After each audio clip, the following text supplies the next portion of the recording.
Doutora Natália, como deveria ser um plano de vacinação depois que já tivermos aí a confirmação de uma vacina que funcione? E aí eu te pergunto, aqui no Brasil a discussão pode parar na justiça.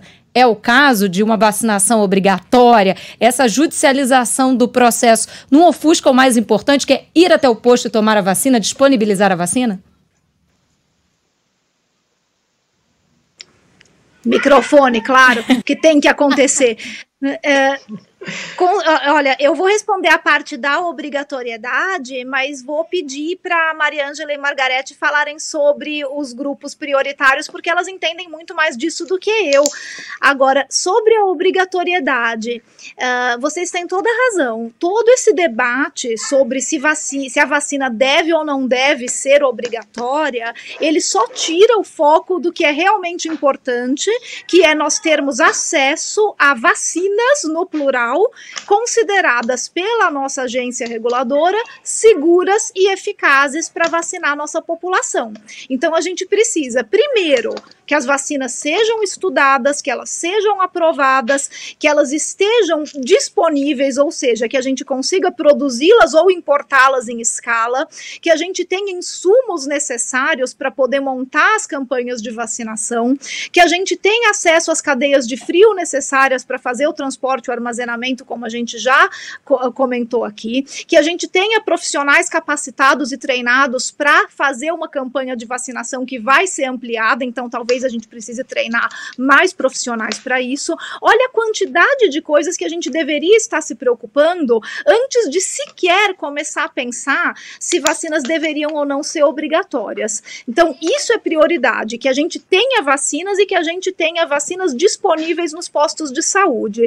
Segunda prioridade, que aliás é para ontem, já devia ter começado e eu vou bater de novo nessa tecla, campanhas informativas para a população, esclarecendo a população sobre a importância, a segurança e a eficácia das vacinas. Sem organizar essas campanhas informativas, a gente não vai garantir uma boa adesão ao programa de imunização na hora que ele for implementado, ou seja, na hora que a gente tiver vacinas aprovadas e disponíveis. Se mesmo após tudo isso, então após todo esse processo, construir toda a logística, ter as vacinas disponíveis no posto de saúde e a população esclarecida e informada sobre a necessidade, a importância de se vacinar e a segurança de se vacinar e de vacinar sua família, se mesmo assim, depois de tudo isso, lição de casa feita, a gente ainda tiver problemas de adesão, a gente vê que a população ainda está com medo,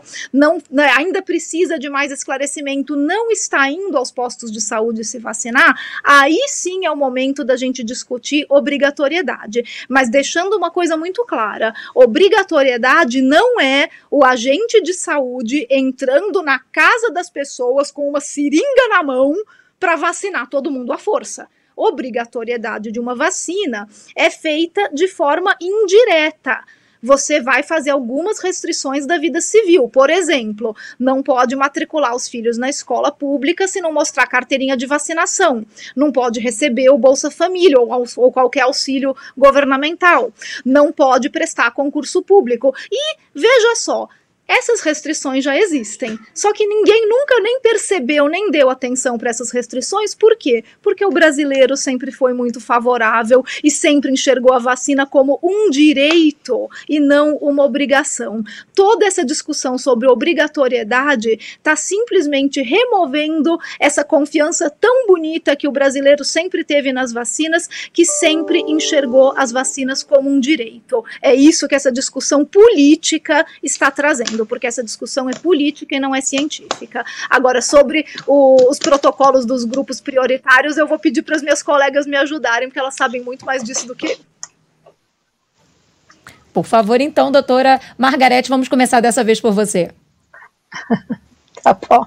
Olha, acho que os grupos prioritários, eles são um pouco, para nós, eles são muito fáceis até de serem respondidos, né?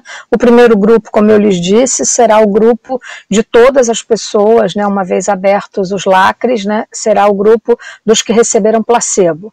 O primeiro grupo que deve ser vacinado são os profissionais de saúde que estão trabalhando, né? Serão as pessoas acima de um determinado corte de idade, então no caso brasileiro se usa 60, 65 anos, aquelas portadoras de doenças crônicas ou doenças autoimunes que tenham comorbidades que levem a um compromisso do que nós chamamos a sua imunidade celular, as pessoas que são portadoras ou carreadoras, né, de vírus e que podem transportar, por exemplo, comissários de bordo, marinheiros, comandantes e todo mundo que se mobiliza por força dos transportes coletivos, todos esses grupos, militares em áreas estratégicas, naturalmente, populações vulneráveis, né, o Brasil tem que ter uma preocupação naturalmente com as populações ditas vulneráveis, populações, grupos indígenas, populações de pessoas presas, né, idosos em asilos, em locais de longa permanência, enfim,